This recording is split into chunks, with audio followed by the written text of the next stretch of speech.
Biot-Savart के नियम के अनुप्रयोगों में से एक अनुप्रयोग जो कि लास्ट क्लास में हमने पढ़ा कि वृत्ताकार धारावाही कुंडली के कारण उसके केंद्र पर चुंबकीय क्षेत्र की तीव्रता की वैल्यू।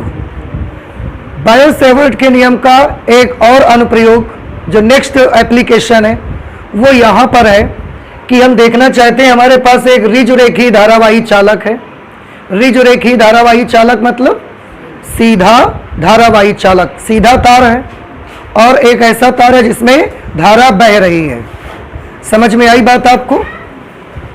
तो बायो-सेवर्ट के नियम के अनुप्रयोग में जो सेकंड एप्लीकेशन है आपका वो है परिमित लंबाई के धारावाही चालक के कारण उत्पन्न चुंबकीय क्षेत्र। परिमित लंबाई का मतलब क्या है? पहले तो आपको ये मीनिंग समझ में आना चाहिए, तभी तो आप आगे डेरिवेशन कर पाओगे। देखिए, परिमित लंबाई का मतलब होता है निश्चित लंबाई। एक ऐसा कंडक्टर जिसकी लेंथ डेफिनिट हो, जिसकी लंबाई निश्चित हो। मतलब हम ऐसा तार नहीं ले रहे हैं कि जिसकी लंबाई अनंत है, इन्फिनिटी लेंथ का कंडक्टर नहीं ले रहे हैं। हम एक ऐसा कंडक्टर ले रहे हैं जिसकी लंबाई बस इतनी है या इतनी है, पर जितनी भी है उसकी लंबाई कैसी है? निश्चित। अनंत लंबाई का धारावाही चालक नहीं ले रहे हैं हम, परिमित लंबाई का धारावाही चालक ले रहे हैं और उस परिमित लंबाई के धारावाही चालक की वजह से उससे r डिस्टेंस पर जो भी पॉइंट हमको मिलेगा उस पॉइंट पर चुंबकीय क्षेत्र की तीव्रता कितनी होगी, आज हम ये पता लगाना चाहते हैं। And this is the second application of bio-Savart's law. Biot-Savart law का ये दूसरा एप्लीकेशन है। दूसरा बना लो, पहला बना लो, कोई फर्क नहीं पड़ता है।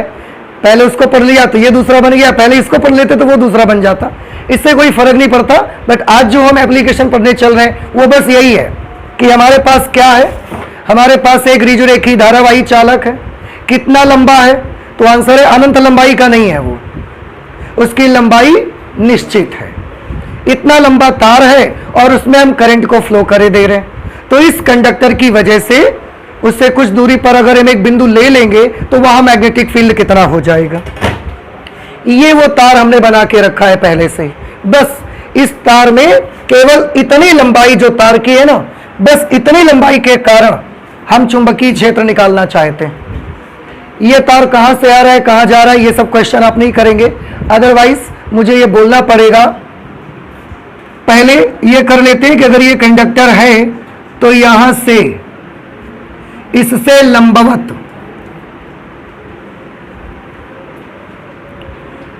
लंबवत कैपिटल R डिस्टेंस पर यहां पर हमने एक बिंदु P मान लिया और इस बिंदु पर हमें चुंबकीय क्षेत्र की तीव्रता ज्ञात करनी है। समझ आ रही बात आपको? तो ये है। और जैसे कि मैंने बोला कि यहां पर जो भी मैग्नेटिक फील्ड हम मालूम करेंगे वो मैग्नेटिक फील्ड केवल और केवल इतने तार के कारण होगा। बस तार नीचे है, ऊपर है, मुझे कोई फर्क नहीं पड़ता। केवल इतना सा वायर जिसमें कि I करंट फ्लो हो रही है, वो R डिस्टेंस पर जो बिंदु P है यहां कितना चुंबकीय क्षेत्र बनाएगा, केवल हम इतना पता लगाना चाहते हैं। इसके अलावा हमें कोई मतलब नहीं है। तो जैसे कि मैंने बोला वायर आ कहां से रही है, जा कहां से रही है, ये सारे क्वेश्चंस आप नहीं करेंगे। अदरवाइज मुझे ये बोलना पड़ेगा कि ये वायर यहां से ऐसे आ रही पीछे से कहीं से और ये वायर ऐसे यहां जा रही है। अब देखिए ध्यान से, गौर से देखिएगा, क्योंकि ऐसा तो है नहीं कि तार आपने इतना बड़ा लगा दिया, अब कहीं तो बैटरी लगाओगे कि नहीं लगाओगे करंट के लिए। तो ऐसा तो नहीं कि बस इतना ही बड़ा तार है और इतने बड़े तार में आप धारा बहा दिया, तो ऐसे कैसे हो सकता है?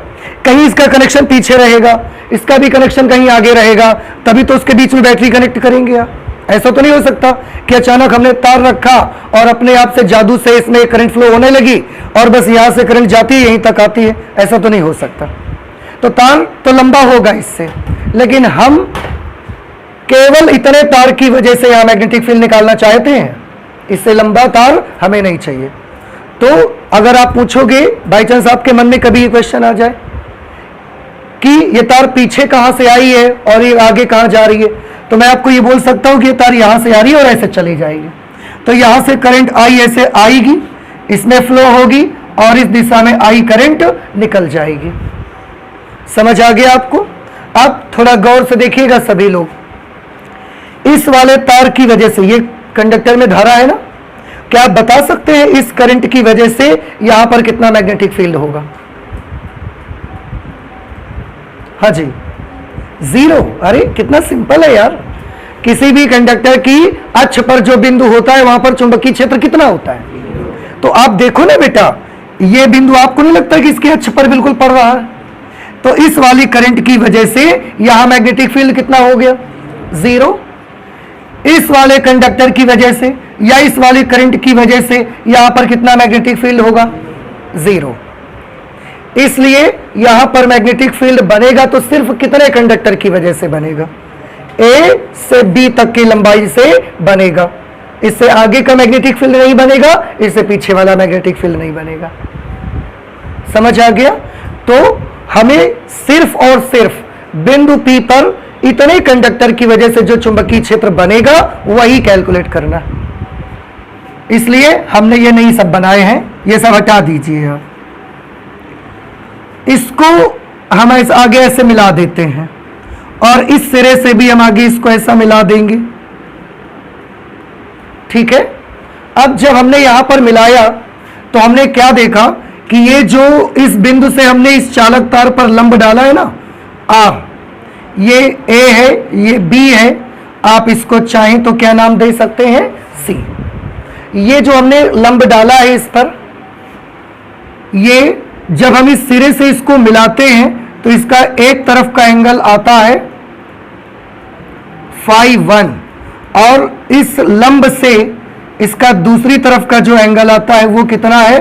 φ2। देखिए मैंने वो एंगल बाहर निकाल के रख दिए हैं भाई, आप याद रखिएगा, आप ध्यान रखिएगा, भूलिएगा नहीं।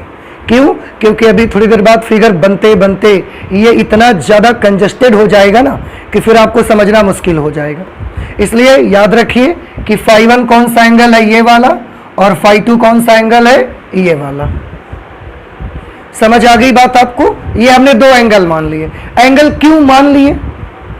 क्या जरूरत थी एंगल्स की? एंगल से ही हम इस पॉइंट को स्पेसिफाई करेंगे, उसको पहचानेंगे। अब आप सोचेंगे एंगल से कैसी पहचान होगी?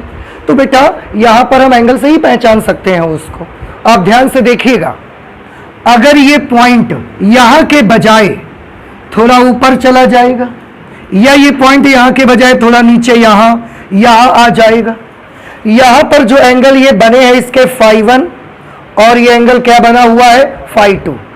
तो यहां पर जो एंगल φ1 और φ2 बने हैं, अब आप सोचकर मुझे बताइए, अगर ये पॉइंट थोड़ा सा ऊपर यहां ले लेते हम, फिर यहां से एक लंब ऐसा डालते, इसको ऐसा मिलाते, इसको ऐसा मिलाते, क्या उस वक्त भी ये वाला φ1 और ये वाला φ2 बनता?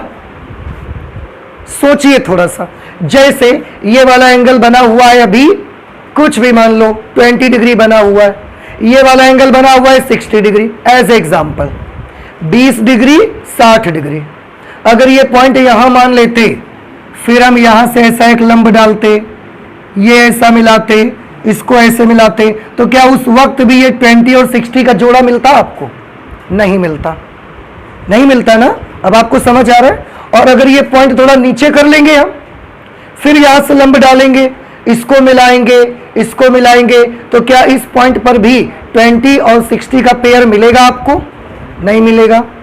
आंसर है, ये एक ऐसा पॉइंट है जिसके लिए एंगल का एक सेट तैयार होता है और वो एंगल का सेट है φ1 और φ2। अगर हम इस पॉइंट को थोड़ा सा ऊपर या थोड़ा नीचे ले जाएंगे तो एंगल्स का ये सेट जो φ1 और φ2 बना है ये चेंज हो जाएगा, और चेंज हो जाएगा तो हम समझ जाएंगे कि वो वाला तो बिंदु नहीं है जिसके लिए φ1 φ2 बन रहा था। और ये बिल्कुल वैसा ही है बेटा जैसे आपकी पहचान की जाती है स्कूलों में, या हम आपकी पहचान कैसे करते हैं? आपके नाम से, नाम के बाद हम आपका क्या यूज करते हैं? सरनेम यूज करते हैं। पहले आपका नेम यूज करते हैं, फिर आपका सरनेम यूज करते हैं। अगर हमें और जरूरत पड़ी तो आपके फादर नेम से हम आपकी पहचान करते हैं। लेकिन किसी एक स्टूडेंट का नेम, उसका सरनेम, उसका फादर्स नेम, तीनों चीजें किन्हीं दो स्टूडेंट्स की सेम आ जाएं, ऐसा बहुत रेयर है, मुश्किल है, डिफिकल्ट है, नहीं हो सकता। समझ रहे हैं आप? किसी बच्चे का नेम, उसका सरनेम और उसके फादर्स नेम, तीनों से मिलाकर एक सेट बना। वो सेट स्कूल के किन्हीं दो बच्चों का एक जैसा बिल्कुल मिल जाए, आपको क्या लगता है? बड़ा आसान है, अधिकतर ऐसा मिल जाता है, या बड़ा मुश्किल होगा? ये बड़ा मुश्किल होगा ऐसा सेट आपको ढूंढना। जब वो भी सेट मिल जाएगा तो हम आपकी लोकेशन से पता लगाएंगे कि आप रहते कहाँ हैं, आपके निवास से पता लगाएंगे। फिर इतनी सारी चीजें जब लेंगे तो कहीं ना कहीं तो अलग मिलेंगे ही आप हमको। इसी तरह से इस वाले पॉइंट की पहचान हम किससे करेंगे? अब एंगल से करेंगे, क्योंकि ये वो पॉइंट है जिस पर इससे और इससे बनने वाले एंगल कितने हैं? φ1 और φ2। अगर ये पॉइंट थोड़ा ऊपर हो जाएगा तो φ1 φ2 नहीं बनेंगे, कुछ और बन जाएंगे। अगर ये नीचे हो जाएगा यहां कहीं पर, तो भी φ1 φ2 नहीं बनेंगे, कुछ और बनेंगे। तो इस तरह से हम पॉइंट P की पहचान यहां पर बनने वाले इन कोणों से करते हैं। और एक छोटी सी चीज देख लीजिए, ये जो हमने यहां पर एक लंब डाला हुआ है, इसके ऊपर साइड जो ये एंगल है, ये एंगल कौन सा है? φ1। और इसी लाइन के नीचे की तरफ जो एंगल है, ये कौन सा एंगल है? φ2। हम एक काम करते हैं, हम इसको क्या मान लेते हैं? -φ2। ठीक है? क्या है? और ऐसा क्यों किया? आप थोड़ा सा ध्यान से देखिए। अगर ये वाला एंगल है, आप बचपन में जब एंगल बनाया करते थे तो आप थोड़ा सा सोचिए, अगर ये एंगल 30 डिग्री का है, थोड़ा सा हमने और ऊपर करके एक लाइन ऐसे बना दी, ये हमने बता दिया कितने का है? 45 का। थोड़ा और ऊपर करके लाइन हमने बना दी, ये हमने बोल दिया कितने का है? 60 डिग्री का। लेकिन अगर इतना ही झुकी हुई लाइन, इस लाइन से इतना झुकी लाइन इधर की तरफ बनाया तो 60, और लाइन से इतना ही झुकी हुई लाइन अगर हम नीचे की तरफ बना देंगे तो ये एंगल को क्या कहेंगे आप? -60। समझ रहे हैं? तो अगर एंगल ऊपर ही ऊपर चल रहे हैं तो सारे के सारे एंगल प्लस में लिए जा रहे थे। ऐसा भी तो हो सकता है कि ये जो हमारी रेफरेंस लाइन है, इससे हम कोई एंगल नीचे बना दें। अगर कोई एंगल नीचे बना देंगे तो उस एंगल को हम कैसा निशान के साथ ले लेंगे? माइनस साइन के साथ ले लेंगे। कुछ समझ में आ रही है? तो इस एंगल को, ऊपर वाले एंगल को हमने कैसा मान लिया? φ1 प्लस, और नीचे वाले इस लाइन के, ये जो हमारी रेफरेंस लाइन है, इससे नीचे वाले एंगल को हमने क्या मान लिया है? माइनस नाम दे दिया उसका। तो ऊपर वाले एंगल को +φ1 और नीचे की तरफ जो एंगल φ2 बना है उसको क्या कर देंगे? -φ2। अब बताइए, अभी तक हमने दो बातें आपको समझाने की कोशिश की हैं, क्या आपको समझ आई? पहली चीज, बिंदु P की स्थिति को समझाया हमने कि बिंदु P की स्थिति के लिए एंगल्स का एक सेट बनेगा, जो कि अगर हम उसकी स्थिति थोड़ा ऊपर या नीचे कर देंगे तो सेट चेंज हो जाएगा, उससे बिंदु P की पहचान होगी। दूसरी चीज हमने आपको समझाई कि ये जो हमारी बिल्कुल एक स्ट्रेट लाइन आई है, रेफरेंस लाइन, इसके ऊपर का एंगल हम कैसा ले रहे हैं? प्लस। तो इस लाइन के फिर अपोजिट डायरेक्शन का एंगल कैसा लेना पड़ेगा? माइनस आपको लेना पड़ेगा। अगर ऊपर ही दिशा में होता तो कितना बड़ा एंगल ले लेते? प्लस ही बना रहता। लेकिन एक एंगल आप ऊपर की तरफ ले रहे हो ऐसा, φ1, और उसी में एक नीचे की तरफ ले रहे हो φ2, अपोजिट डायरेक्शन पे है ना, तो किसी ना किसी एंगल को तो माइनस करना पड़ेगा। आप ये कर सकते हो कि आप ऊपर वाले को प्लस कर लो, माइनस, नीचे वाले को प्लस कर लो। लेकिन क्योंकि बचपन से हमने देखा है कि ऊपर जो एंगल बनता है वो पॉजिटिव साइन लिया जाता है, और नीचे जो एंगल बनता है उसको हमेशा कैसा लेते हैं? नेगेटिव। तो हमने भी वैसा ही कर लिया है ताकि बचपन की यादों में बना रहे, ऐसा ना हो कि भूल जाए फिर कभी हम उल्टा कर देंगे अगर आज तो ये दो चीजें। दूसरी चीज, तीसरी चीज आप देखिए, अगर ये पॉइंट थोड़ा ऊपर या नीचे ले जाएंगे ना, हम थोड़ा भी ऊपर या नीचे हम ले जाएंगे, तो इस कंडक्टर की वजह से यहां पर, यहां पर, यहां पर और यहां पर बनने वाला चुंबकीय क्षेत्र अलग अलग होगा। सब जगहों पर बनने वाला चुंबकीय क्षेत्र अलग अलग होगा। क्यों? देखिए ध्यान से, जब ये पॉइंट P यहां पर है, यहां से हमने एक लंब डाला, ऊपर तार की लंबाई कैसी है? छोटी, नीचे तार की लंबाई कैसी है? बड़ी। इस वजह से यहां एक चुंबकीय क्षेत्र बनेगा, कुछ बनेगा। लेकिन अगर हम नीचे कर देंगे इसको, तो ऊपर वाले तार के, अब फिर उससे लंब डालेंगे आप यहां पर, तो अब ऊपर वाले टुकड़े की लंबाई कैसी हो जाएगी? बड़ी, और नीचे वाले टुकड़े की लंबाई कैसी हो जाएगी? तो दोनों तरफ से आने वाला मैग्नेटिक फील्ड डिफरेंट हो जाएगा। इसलिए अगर आप इस पॉइंट का लोकेशन बदल दोगे तो चुंबकीय क्षेत्र भी क्या हो जाएगा? बदल जाएगा। समझ आई कुछ बात आपको? तो ये तीसरी चीज हमने आपको बताई कि पॉइंट P को थोड़ा सा ऊपर या थोड़ा सा नीचे लेंगे तो उस बिंदु पर इस रुजरेखी धारावाही चालक की वजह से जो चुंबकीय क्षेत्र बनेगा वो अलग अलग हो जाएगा। तो अलग अलग बिंदुओं के लिए चुंबकीय क्षेत्र भी अलग अलग बनेगा। हमने लिखा कि माना धारावाही चालक AB में I वैद्युत धारा O A से B की ओर प्रवाहित हो रही है। वैद्युत धारा A से B की ओर प्रवाहित होती है इस चालक के लंबवत तथा इससे R दूरी पर। ये जो चालक है इसके लंबवत और इससे कैपिटल R दूरी पर एक बिंदु P है जिस पर हमें चुंबकीय क्षेत्र की तीव्रता B ज्ञात करनी है। ठीक है, चालक तार के दोनों सिरों A व B को बिंदु P से मिला देते हैं। चालक तार के जो दो सिरे A और B हैं उसको हमने बिंदु P से मिला दिया। मिला देने के बाद जो एंगल CPB हमको दिखा वो φ1, CPB ये φ1, और एंगल CPA ये वाला एंगल क्या हो गया? φ2। अब हमें बिंदु P पर चुंबकीय क्षेत्र की तीव्रता मालूम करनी है, तो कैसे मालूम करेंगे? अब इसको थोड़ा सा समझ लीजिए जरा। हमारे पास किसी भी धारावाही चालक के कारण जो चुंबकीय क्षेत्र बनता है उसके लिए कौन सा फॉर्मूला है? कोई फॉर्मूला है आपके पास? तो आंसर है कि पूरे तार की वजह से यहां कितना चुंबकीय क्षेत्र बनेगा, इसके लिए तो हमारे पास कोई फॉर्मूला नहीं है भाई। पूरे तार की वजह से बिंदु P पर जो मैग्नेटिक फील्ड बनेगा इसके लिए कौन सा फॉर्मूला है? तो आंसर है इसके लिए हमारे पास कोई फॉर्मूला नहीं है। तो हमारे पास फॉर्मूला किस चीज का अवेलेबल है? आंसर है हमारे पास जो फॉर्मूला है, जो कि बायो-सेवर्ट के लॉ से हमें पता है कि तार में अगर एक छोटा सा अवयव ले लेंगे तो उसकी वजह से चुंबकीय क्षेत्र जो बनता है वो हमें मालूम है। पूरे तार से कितना चुंबकीय क्षेत्र बनेगा ये मालूम नहीं है, इसी को मालूम करना चाहते हैं हम। तो ठीक है, एक काम करेंगे फिर। अब देखो हम प्लान क्या कर रहे हैं करने के लिए। हम क्या करेंगे ऐसी सिचुएशन पर, यहां पर एक छोटा सा खंड ले लेंगे, करंट एलिमेंट।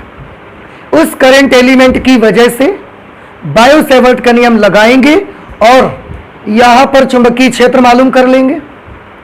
भाई पूरे तार का सूत्र नहीं है, पर छोटे से टुकड़े की वजह से तो सूत्र है हमारे पास, तो वो वाला फॉर्मूला लगाएंगे हम। तो ये वाला एक छोटा सा dl लेंगे, इतना जरा सा, और इस dl की वजह से यहां मैग्नेटिक फील्ड कैलकुलेट कर लेंगे। फिर दूसरा वाला dl ले लेंगे, उसकी वजह से चुंबकीय क्षेत्र कैलकुलेट कर लेंगे। तीसरा dl लेके चुंबकीय क्षेत्र निकाल लेंगे। ऐसे ही जितने dl यहां मिलेंगे लास्ट वाला dl लेंगे और यहां चुंबकीय क्षेत्र निकाल लेंगे। फिर जितने dl की वजह से चुंबकीय क्षेत्र हमने P पर निकाला है सबको आपस में क्या कर देंगे? जोड़ देंगे। और जोड़ देने से इस पूरे कंडक्टर की वजह से यहां कितना मैग्नेटिक फील्ड बनेगा हमें मिल जाएगा, जो कि हमने लास्ट क्लास में सर्कुलर कॉइल में यूज किया हुआ था। ये बात कुछ समझ में आई आपको? क्या करना है, इस पूरे कंडक्टर में बहुत सारे छोटे छोटे dl मान लो और हर एक dl की वजह से P पर जो मैग्नेटिक फील्ड बनेगा उसको बायो-सेवर्ट के नियम की मदद से सॉल्व कर लो, और सारे dl की वजह से जो चुंबकीय क्षेत्र यहां बना उसको आपस में क्या कर दो? जोड़ दो। जैसे ही जोड़ोगे यहां P पर इस पूरे कंडक्टर की वजह से बनने वाला चुंबकीय क्षेत्र आपको मिल जाएगा। अब इसमें प्रॉब्लम ये है हमें, क्योंकि हम जोड़ने की बात कर रहे हैं, तो हमें डर ये लगता है कि कहीं ऐसा ना हो कि इतने सारे डीएल यहां बनेंगे, सब की वजह से हम चुंबकीय क्षेत्र निकालेंगे और फिर सबको जोड़ेंगे। तो ऐसा तो नहीं होगा, क्योंकि चुंबकीय क्षेत्र सदिश राशि है। ऐसा ना हो कि एक डीएल का चुंबकीय क्षेत्र दूसरे डीएल के चुंबकीय क्षेत्र को कैंसिल कर दे, ऐसा ना हो जाए कहीं। अब कैंसिल कब कर सकता है? अगर एक डीएल की वजह लिया हमने और उसकी वजह से चुंबकीय क्षेत्र बना बाहर की तरफ, दूसरा डीएल लिया, उसकी वजह से चुंबकीय क्षेत्र बना अंदर की तरफ, तो ये विपरीत हो जाएंगे और फिर ये एक दूसरे को कैंसिल कर सकते हैं। लेकिन अगर पूरे तार में जितने भी डीएल मौजूद हैं, सब की वजह से बनने वाला चुंबकीय क्षेत्र सेम डायरेक्शन पे होगा, तो फिर वो एक दूसरे को कैंसिल नहीं कर सकते, फिर तो हम जोड़ सकेंगे बड़ी आसानी से। तो चेक कर लो, विपरीत बनेंगे या एक ही दिशा में बनेंगे। उसके लिए इस वाले डीएल की वजह से चेक करो जरा, ये वाले डीएल में करंट किस तरफ है? ऊपर की तरफ। तो ऐसा हाथ सेट करिए अपना अंगूठा करंट की तरफ और इसकी तरफ उंगलियां कर दीजिए और फिर उंगलियों को मोड़ दीजिए। तो ये जो छोटा सा डीएल है, इसकी वजह से पी पर चुंबकीय क्षेत्र किस दिशा में बना? अंदर की तरफ। ये एक छोटा डीएल ले लो, इसकी वजह से जो चुंबकीय क्षेत्र बनेगा किधर की तरफ बनेगा? अंदर की तरफ। ये एक छोटा डीएल ले लो, इसकी वजह से चुंबकीय क्षेत्र किधर की तरफ बनेगा? अंदर की तरफ। अब हम समझ गए कि पूरे के पूरे तार में जितने भी डीएल आप ले लो, लेकिन सब की वजह से मैग्नेटिक फील्ड की डायरेक्शन एक ही रहेगी, अंदर की ओर ही रहेगी। तो आप बताइए, क्या आपको डरने की जरूरत है कि कहीं एक डीएल का चुंबकीय क्षेत्र दूसरे डीएल के चुंबकीय क्षेत्रों को कैंसिल ना कर दे? डरने की कोई जरूरत नहीं है, क्योंकि सारे डीएल के चुंबकीय क्षेत्र एक ही दिशा में होंगे, सब के सब ऐसा भीतर की तरफ होंगे, ऐसा अंदर की तरफ होंगे। तो सबको आपस में जोड़ देंगे, हमें कोई प्रॉब्लम नहीं है। और जोड़ने का तरीका हमने आपको बता रखा है पहले ही कि जोड़ने का तरीका हमारे पास क्या है? समाकलन का मेथड, जो कि कैलकुलस से हम ले लेते हैं। क्यों? क्योंकि अगर यहां से यहां तक 1 लाख डीएल बन गए तो 1 लाख डीएल की वजह से चुंबकीय क्षेत्र निकालोगे और फिर 1 लाख टर्म लिख के जोड़ोगे, ये तो हमारे लिए पॉसिबल नहीं है। इसलिए ऐसे सिचुएशन पर हम क्या करते हैं? तरीका आपको समझ आया? एक डीएल बना लो, उस डीएल की वजह से चुंबकीय क्षेत्र निकाल लो और उसी का क्या कर दो? समाकलन। पूरे तार की वजह से चुंबकीय क्षेत्र निकल के आ जाएगा। ये हमारा प्रोसीजर है। तो उसके लिए क्या करना पड़ेगा? सबसे पहले हमको एक डीएल बनाना पड़ेगा उस पर। तो पूरा कंडक्टर पड़ा हुआ है, कहीं पर भी एक छोटा सा डीएल बना लो आप, कहीं पर भी मान लो। हम यहां पर माने ले रहे हैं, हमने मान लिया ये है वो छोटी सी लंबाई। आप सोचोगे ये छोटी सी नहीं है तो बहुत बड़ी है, तो हम आपको पहले भी बता चुके हैं डीएल कितना छोटा मानना चाहिए? इतना छोटा कि लगभग वो 0 को अप्रोच करे, उसकी लेंथ इतनी छोटी होनी चाहिए। तो फिर हम इतना बड़ा क्यों दिखाते हैं आपको? ताकि आपको दिखे और आपको समझ में आ जाए। तो फॉर कैलकुलेशन पर्पज, हमारे गणना के हिसाब से हम इसको थोड़ा बड़ा ले रहे हैं। Otherwise dl should be as small as a point. Dl को इतना छोटा होना चाहिए जितना छोटा क्या होता है? एक पॉइंट होता है। तो आपको दिखेगा नहीं अगर हम उतना छोटा ले लेंगे, इसलिए हमने बड़ा ले लिया है। तो ये हमने डीएल ले लिया, इसका कुछ नाम रख देते हैं, इस तरफ डी नाम रख देते हैं और इस हिस्से का क्या नाम रख देते हैं? ई। ठीक है। अब ये डीएल है और इस बिंदु पर चुंबकीय क्षेत्र पता लगाना है।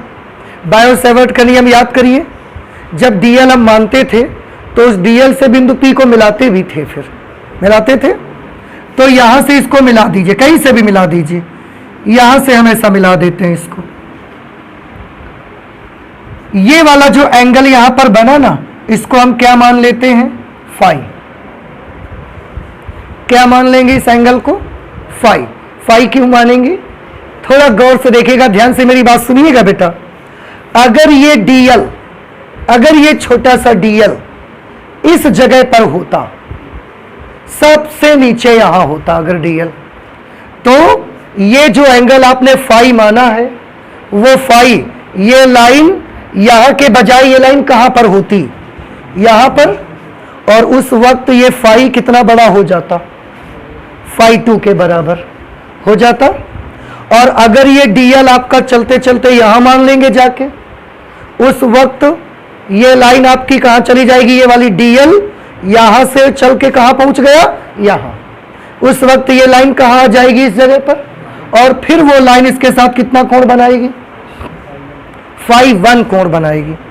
इसका मतलब ये हुआ कि जैसे जैसे डीएल यहां मानोगे, फिर यहां मानोगे, फिर यहां मानोगे, जैसे जैसे डीएल एक तरफ से दूसरी तरफ मानते जाएंगे, कोण फाई की वैल्यू कहां से लेकर कहां तक बदलेगी।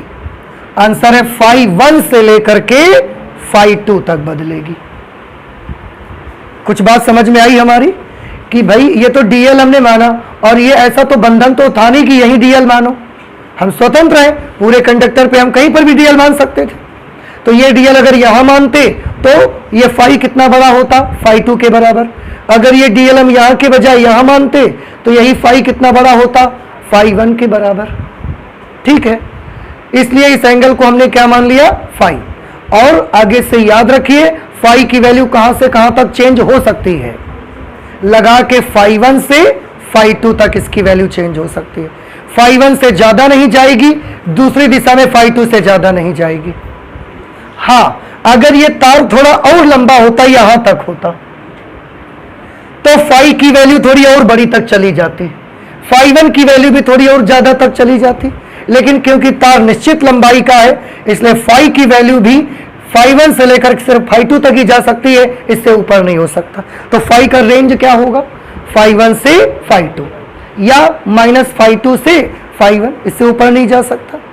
तार अगर थोड़ा बड़ा होता तो ये फाई 1 फाई 2 बदल जाते, छोटा होता तो ये और छोटे हो जाते। लेकिन तार एक निश्चित लंबाई का है, और पहले भी बता चुके हैं, इसीलिए फाई 1 और फाई 2 का सेट बना है। आप बिंदु को थोड़ा ऊपर नीचे करोगे, ये एंगल का सेट बदल जाएगा उसके, ये कुछ और बनना शुरू हो जाएंगे। तो ये एंगल हमने कितना मान लिया, फाई। और आप याद करिए बायो सेवर्ट का लॉ, ये एंगल कितना माना जाता था, थीटा। याद आ रहा है आपको, करंट एलिमेंट को पी से मिलाते थे तो धारा अवयव का आर के साथ बनने वाला कोण कितना होता था, थीटा। और इस लाइन को क्या मानते थे, याद आया, इस लाइन को हम मानते हैं स्मॉल आर। समझ कुछ आया आपको। तो अब हम सबसे पहले क्या करेंगे, अनंत सूक्ष्म अवयव डीएल के कारण बिंदु P पर चुंबकीय क्षेत्र कैलकुलेट करेंगे।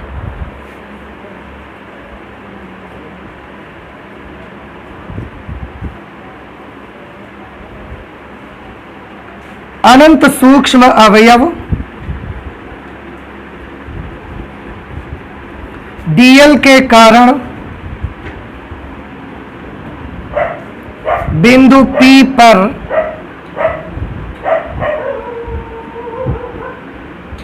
चुंबकीय क्षेत्र। क्या कोई बता सकता है मुझे इतने लोगों में से कि ये जो अनंत सूक्ष्म अवयव डीएल है, इसकी वजह से P पर कितना मैग्नेटिक फील्ड बनेगा? पूरा का पूरा सिचुएशन वही आ गई है जो बायो सेवर्ट लॉ में थी। ये एंगल थीटा है, करंट आई फ्लो हो रही है, यहां से यहां तक का डिस्टेंस आर है, सारा कुछ वही है। क्या फॉर्मूला आएगा बताइए, dB is equal to mu naught upon 4 pi I dl sine theta upon r square. ये समझ आ गया आपको। एक छोटी सी चीज मैं और बता देना चाहूंगा आपको, ये जो डेरिवेशन हम कर रहे हैं, जो फॉर्मूला हमारा निकलेगा, इस फॉर्मूले में हमारी दी गई राशियां कौन कौन सी होंगी।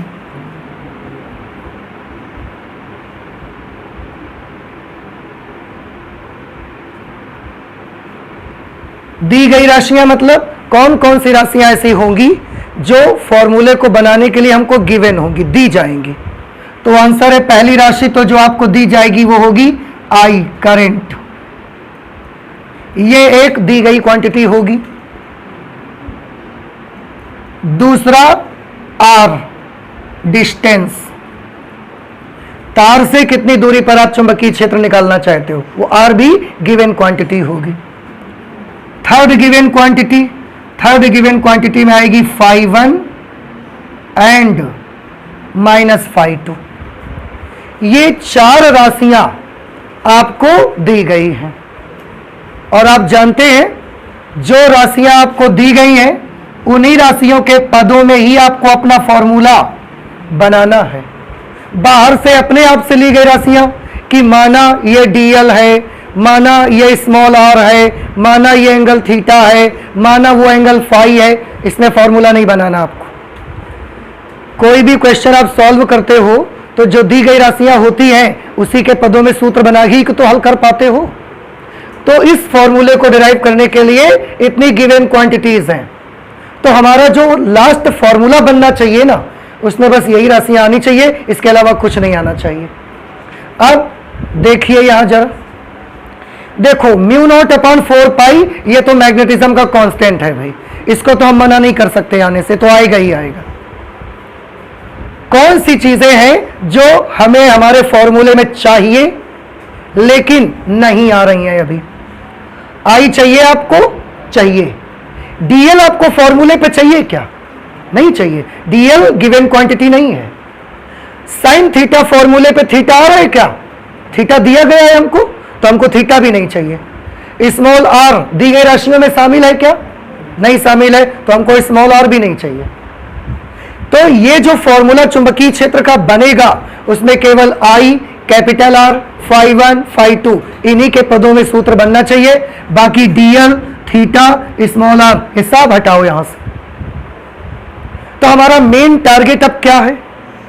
डीएल, थीटा और स्मॉल आर, इन तीनों क्वांटिटीज को यहां से हटाना और धीरे धीरे करके इन राशियों को अपने फॉर्मूले की तरफ लाना, ये हमारा मकसद है कैलकुलेशन का।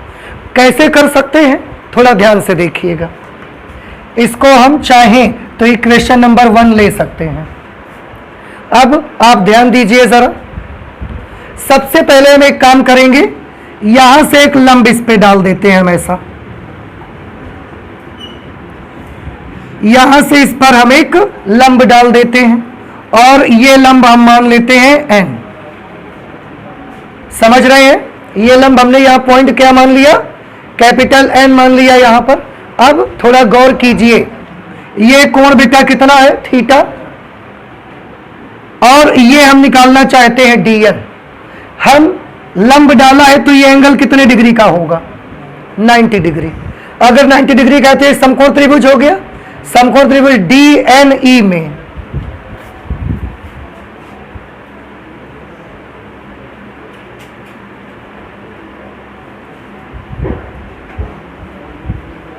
समकोण त्रिभुज DNE में देखो भैया, साइन थीटा सूत्र लगाएंगे। चित्र देखकर बताइए साइन थीटा की वैल्यू क्या लिखी जाए।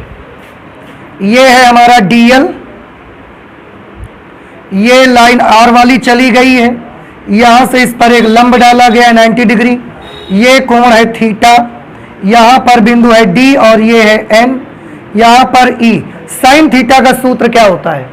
लंब बटे कर्ण, परपेंडिकुलर अपॉन हाइपोटेनियस। ये परपेंडिकुलर और ये हाइपोटेनियस, लंब बटे कर्ण। लंब क्या है? DN और कर्ण क्या है? DE। और DE की वैल्यू कितनी है? DL। तो हम यहां पर क्या लिख देंगे? DN upon DL। देखो ना, साइन थीटा बराबर लंब बटे कर्ण, तो DN बटे ये लंबाई कितनी है? DL। अगर आप यहां से DN की वैल्यू निकालोगे तो क्या मिलेगी बताओ? ये DL साइन, DL इधर भेज देंगे। अगर DL इधर भेज दिया तो क्या मिल जाएगा आपको? ये हमको मिलेगा DL साइन थीटा। अब जहां पर भी DL साइन थीटा है उसकी जगह पर हम क्या लिख सकते हैं? DN। देखो बहुआ यहां DL साइन थीटा है कि नहीं? Therefore DB is equal to, और हम इसको DB क्यों लिख रहे हैं बताओ? क्योंकि ये जो चुंबकीय क्षेत्र है, क्या ये पूरे तार की वजह से है या छोटे से एलिमेंट की वजह से है? इसलिए चुंबकीय क्षेत्र भी कैसा बनेगा? बहुत छोटा सा, इसलिए हम उसको DB लिख रहे हैं। जब पूरे तार की वजह से निकालेंगे तो हम उसको B से लिख देंगे। फिर समझ आ रही बात आपको? तो ये DB बराबर म्यू नॉट अपॉन 4 पाई आई की जगह पर हमने आई लिखा, आर स्क्वायर की जगह पर आर स्क्वायर लिख दिया हमने। ये जो डीएल साइन थीटा आप देख रहे हैं, डीएल साइन थीटा की जगह पर क्या लिख देना चाहिए? डी एन लिख देना चाहिए हमको। इसको मान लीजिए इक्वेशन नंबर 2। देखो आपको पता है ना क्या मकसद है हमारा, यहां से डीएल थीटा आर ये सब हटेंगे और धीरे धीरे करके एक एक चीज वहां से आती जाएगी। अभी तो खैर वहां से कुछ आया नहीं, कुछ हटा जरूर है, धीरे धीरे लाएंगे। अब एक काम और कर लेते हैं, थोड़ा गौर कीजिएगा जरा फिर से एक बार। ये जो डीएल है, डीएल के इस सिरे को हमने पी से मिलाया है, हम डीएल के इस सिरे को भी पी से मिलाना चाहते हैं। ये मिला दिया, देखिए हमने। एंगल्स सारे याद रखिएगा, भूलिएगा तो नहीं आप? हाँ, भूलिएगा नहीं। इस स्ट्रेट लाइन से और यहां तक का एंगल पूरा कितना है? फाई। ये एक लाइन हमने मिला दी इस पे। अब एक एंगल इन दो लाइंस के बीच बन रहा है, चेक करो जरा आप। ये एंगल क्योंकि बहुत छोटा सा एंगल है, क्यों? हम कैसे कह सकते हैं कि बहुत छोटा सा एंगल है? क्योंकि ये एंगल यहां किसने बनाया है? आंसर है डीएल ने बनाया। और डीएल खुद कैसा है? पॉइंट जैसा। इसलिए जो एंगल भी बनेगा ना, ये बहुत छोटा होगा, ना के बराबर होगा लेकिन होगा। इसलिए इस एंगल को हम क्या मान लेंगे? D phi. देखिए बेटा, इस एंगल को हमने क्या मान लिया? डी फाई मान लिया। दिखाई दे रहा है आपको फिगर पे? ओके। और हमने डी फाई ही क्यों माना? आप अल्फा, बीटा, गामा, डेल्टा ये सब क्यों नहीं मान रहे हैं? आप पूछ सकते हैं मेरे से, लेकिन आप नहीं पूछ रहे हो। तो देखो हमने डी फाई ही क्यों माना। फिर से देखो, यहां से यहां तक का एंगल कितना है? फाई। और ये वाला एंगल इसी फाई का एक छोटा सा टुकड़ा है। देख लो ना, ये वाला जो एंगल है ये इसी वाले फाई का एक छोटा सा टुकड़ा है, इसीलिए हमने उसको क्या माना है? D phi. फाई का एक छोटा सा लंबा, एक छोटा सा एंगल, तो डी फाई से लिख सकते हैं उसको। तो ये वाला कोण हमने कितना मान लिया? D phi. क्लियर? अच्छा, अब आपको एक त्रिभुज फिर मैं दिखाना चाहता हूं, जरा गौर से देखिएगा। त्रिभुज डी एन पी, ये एंगल देखिए। इसको भी मैं कहीं बना के आपको दिखा देता हूं। ये डी एन बना दिया मैंने, देखो यहां पर डी और यहां पर एन, और यहां पर कहीं पर क्या है? पी। देखो ध्यान से, ये डी एन है और ये पी है। एक लाइन ऐसे मिला रहे हैं, एक लाइन ऐसे मिला रहे हैं। तो एक लाइन हम डी से मिलाने इसको जाएंगे, एक लाइन पी से मिलाने जाएंगे। अब क्या आप बता सकते हैं ये एंगल कितना है? चित्र देख करके कितना कोण है ये? डी एन, ये लंबाई है। डी से एक लाइन पी को मिलाया, एन से एक पी को मिलाया है, तो ये एंगल इस फिगर में हमने कितना माना है? Very good. ये एंगल कितना माना है? डी फाई माना है ये एंगल हमने। इस वाले त्रिभुज की मैं बात कर रहा हूं।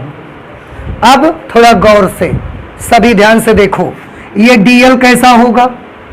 एकदम जरा सा। तो फिर ये डीएन कैसा होगा? ये भी बहुत छोटा होगा।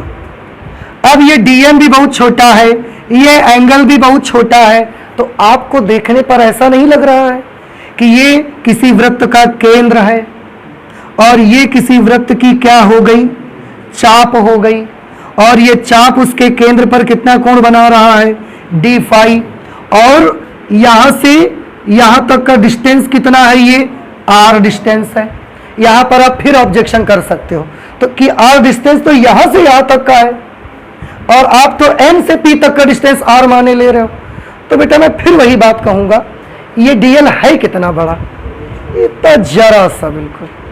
ये सारी डिस्टेंसेस बउआ जो है इतनी छोटी छोटी दूरियां होंगी कि ई से आप पी तक की दूरी ले लो या आप एन से पी तक की दूरी ले लो, करीब करीब वो सब कैसी होंगी? आपस में बराबर ही आएंगे। ये हम भी मानते हैं, ये मैं भी एक्सेप्ट करता हूं कि जो स्मॉल आर है वो ई से पी तक हमने माना है, ये सच है।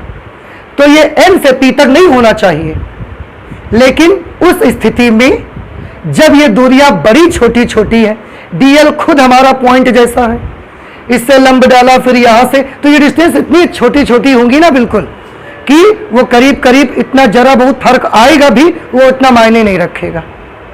इसलिए हम ई से पी तक की दूरी अगर स्मॉल आर ले रहे हैं तो हम चाहें तो एन से पी तक की दूरी को भी स्मॉल आर ले सकते हैं। नहीं समझ में आई बात आपको?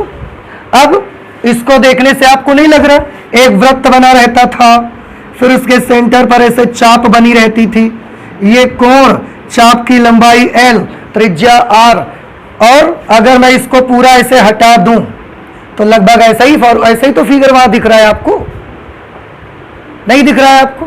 दिख रहा है। तो अब आप मुझे बताइए कोण, त्रिज्या और चाप में कोई सूत्र होता? चाप बराबर कोण बराबर चाप बटे त्रिज्या, तो चाप बराबर कोण गुणे त्रिज्या कर सकते हैं यहां पर। अब आपको महसूस हुआ ये बिल्कुल नक्शा वहां पर आ गया। ठीक है, अब मैं ये हटा देता हूं, वहां से आप देख लो कौन सा त्रिभुज लेना है। त्रिभुज DNP,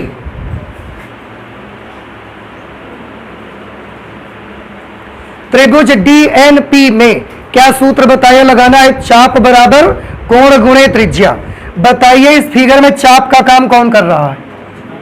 DN, कोण D फाई, त्रिज्या कितनी? Small r। तो चाप बराबर अर्थात DN बराबर कोण D फाई गुणे त्रिज्या r। कौन सा सूत्र लगा के हमने ये बनाया है? यहां पर हमने सूत्र लगाया चाप बराबर कोण गुणे त्रिज्या। ठीक है, तो dn की जगह पर आप क्या लिख सकते हो? d phi into r। एक साथ में एक काम और कर लो, फिर एक साथ रखेंगे चल के। देखो भैया, फिर गौर से देखिए चित्र की तरफ जरा आप। ये यहां पर कितने डिग्री का एंगल बनेगा? 90, क्योंकि लंब डाला ही हमने। अब हम आपको जो त्रिभुज दिखाना चाहते हैं वो त्रिभुज है ECP। सभी लोग तब तक ध्यान से देखिए त्रिभुज।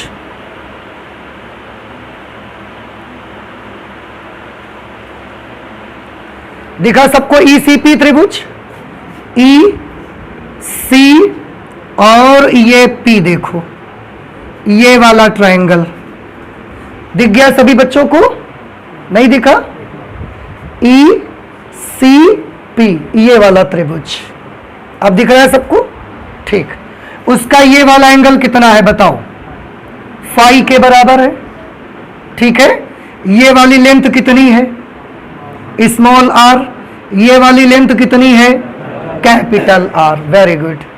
अब ध्यान से देखिए, ये पूरा त्रिभुज अगर मैं यहां निकाल के रखूंगा तो ये क्या है? E, यहां पर है C, और ये ऐसा जाके ऐसा चला गया, यहां पर कौन मिल गया? P।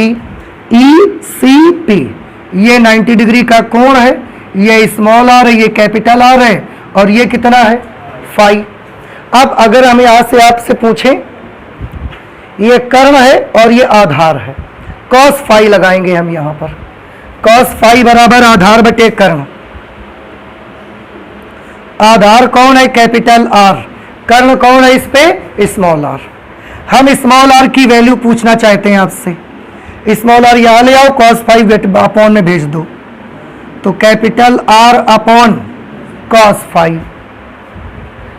अब बताइए क्या इतनी बात समझ में आ गई आपको?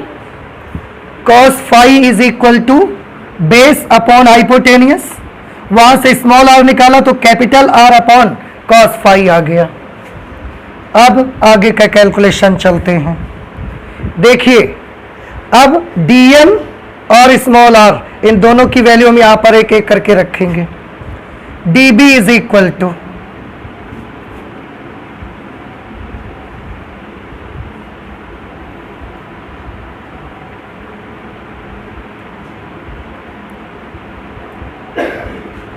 Mu naught upon 4 pi I upon R square.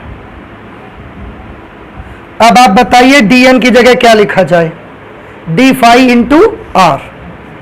तो dn की जगह पहले हम लिखेंगे d फाई इंटू R। इसके R से इसका एक R कैंसिल कर देंगे हम। क्या बचेगा बेटा बोलो? Mu naught upon 4 pi I into D phi upon, अब R की वैल्यू अप्लाई कर देंगे capital R upon cos phi. dB is equal to mu naught upon 4 pi I into D phi, और स्मॉल r की जगह पर क्या लिखेंगे, r upon cos phi. Cos phi उलट के ऊपर पहुंच जाएगा, तो dB की वैल्यू कितनी हो जाएगी बताओ, म्यू नॉट अपॉन 4 पाई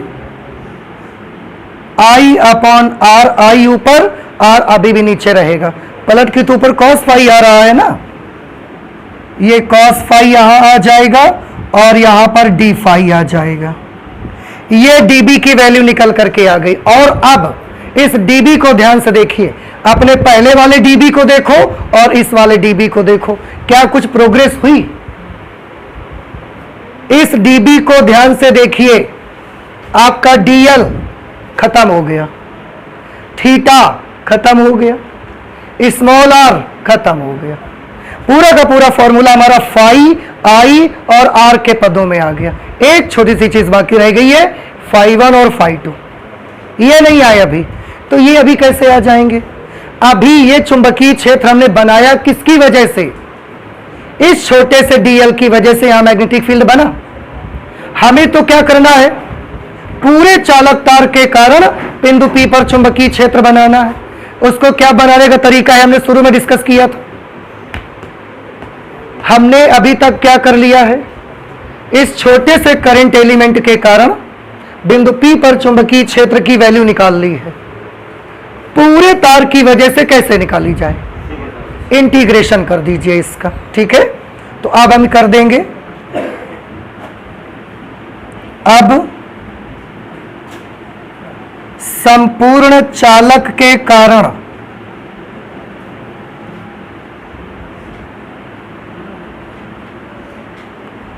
बिंदु P पर चुंबकीय क्षेत्र, देखिएगा क्या करना पड़ेगा उसके लिए बेटा हमें। अब हम इसको B से लिख लेंगे, क्योंकि अब ये चुंबकीय क्षेत्र पूरे तार की वजह से आ रहा है, और dB का समाकलन करेंगे। dB का क्या कर देंगे, समाकलन। और एक चीज देखो, dB का समाकलन A से लेकर B तक ही तो करोगे, क्योंकि वायर आपकी A से B तक की लंबी तो है, इतनी लंबी तो है नहीं, इतनी लंबी भी नहीं है, A से B तक लंबी है। अर्थात अगर हम एंगल से पूछें तो एक तरफ कितने एंगल से स्टार्ट हो रही है, -φ2, और दूसरी तरफ जाके कितने एंगल पर खत्म हो रही है, φ1 पर। तो ये -φ2 और φ1 ये हमारी इस समाकलन की लिमिट बनेंगी, लिमिट। तो यहां पर लिख देंगे -φ2 और यहां पर क्या लिख देंगे, +φ1। और आज आप ये सोचोगे कि कल तो ये लगाया था, ऐसा आज नहीं लगा रहे हो, याद आ रहे हैं आपको? तो कल हमने पूरे वृत्त का ऐसे समाकलन किया था, तो पूरा बंद था। आज तो हम तार का कर रहे हैं, कहां बंद है ये? तो क्लोज्ड इंटीग्रल क्यों लगाएंगे, हम नहीं लगाएंगे। अब वैल्यू आप नोट कर दीजिए इस पे, B is equal to integration of dB की ये वैल्यू लिख देंगे, mu naught upon 4 pi I upon capital R cos phi into D phi, mu naught upon 4 pi I upon R cos phi into D phi. अब इसमें से जितने constant terms हैं सब बाहर खींच दो, तो B बराबर क्या मिल जाएगा, mu naught upon 4 pi I upon R, O limit तो लगाना हम भूल ही गए, -φ2 से +φ1। अंदर क्या बचेगा अगर हमने ऐसा लिमिट लगा दिया, तो ये -φ2, तो mu naught upon 4 pi I upon R बाहर कर लिया, अंदर में कौन बचा, cos phi into D phi, from -φ2 to +φ1। समाकलन हमें cos फाई का करना है। cos फाई का समाकलन आप कैसे करोगे, cos फाई का समाकल आता है sin फाई। cos फाई का अवकल गुणांक होता है -sin फाई, लेकिन cos फाई का समाकल होता है sin फाई केवल। तो cos फाई का समाकल करेंगे sin फाई। ये आप लिख चुके हैं हिंदी वाला टर्म, इसको हम यहां से हटा देते हैं। बस 1 मिनट का और काम है। देखिए D is equal to mu naught upon 4 pi I upon r, cos phi का समाकल क्या होगा, साइन फाई। जैसे ही इसका समाकलन होगा, लिमिट जो कि अभी लेफ्ट साइड में है ये राइट साइड में चली जाएंगी। ये बेटा समाकलन का रूल है। तो अगर आपने समाकलन पढ़ा है डेफिनिट इंटीग्रेशन तो आपको आ जाएगा, नहीं पढ़ा है तो अभी थोड़ी सी प्रॉब्लम होगी। तो अभी आप समझ लो कि ये जो लिमिट्स है जैसे ही समाकलन करेंगे निशानी हट जाएगा तो ये लिमिट राइट साइड में चली जाएंगी, ये आ गई। अब लिमिट अप्लाई करेंगे हम, mu naught upon 4 pi I upon capital R। Limit apply करने का तरीका क्या है, इस फाई की जगह पहले अपर लिमिट लिखोगे, तो लिखो फाई की जगह फाई 1, क्या मिला आपको, साइन फाई 1, फिर एक माइनस लगाएंगे बीच में और इसी फाई की जगह लोअर लिमिट लिख देंगे, तो sine minus phi 2, sine phi 1 minus का निशान साइन और इसी फाई की जगह पर माइनस फाई 2। अब b is equal to mu naught upon 4 pi I upon r और अंदर में क्या बचेगा, साइन फाई 1। आप बता सकते हैं साइन माइनस थीटा का मान क्या होता है, माइनस साइन थीटा, वो माइनस बाहर आके इसको प्लस कर देगा तो ये प्लस हो जाएगा और ये कितना बन जाएगा, साइन फाई 2। ये फाइनल फॉर्मूला बना। अब आप देखिए आपके इस फॉर्मूले पे सिर्फ और सिर्फ I है, R है, फाई 1 है, फाई 2 है, इसके अलावा अगर कुछ है तो वो कांस्टेंट है, तो वो तो मैग्नेटिज्म का कांस्टेंट रहेगा ही रहेगा। ये हमारा सूत्र बना। अगर एक परिमित लंबाई का चालक तार है तो उससे कैपिटल R डिस्टेंस पर कोई पॉइंट होगा तो उस पर कितना मैग्नेटिक फील्ड बनेगा, ये उसका फॉर्मूला आ गया। अब आप बताएं क्या आपको ये चीज समझ में आ गई है सब कुछ। तो बड़ा सिंपल सा कैलकुलेशन है, घर में जाकर के 2-4 बार आप प्रैक्टिस करिएगा, ये आपको आ जाएगा। नहीं अगर कोई प्रॉब्लम होती नहीं आ रहा है तो आप हमें बताइएगा, ठीक है। तो ये फिजिक्स में आज हमने पढ़ा बायो-सेवर्ट के लॉ का सेकंड एप्लीकेशन, लेकिन अभी आर्टिकल कंप्लीट नहीं हुआ। अब इसमें कुछ कंडीशंस हमको अप्लाई करनी है, वो अप्लाई करेंगे हम नेक्स्ट क्लास पे, ठीक है। तो आज फिजिक्स में इतना ही रखते हैं, आगे और पढ़ाई करेंगे नेक्स्ट क्लास पे करेंगे। Thank you.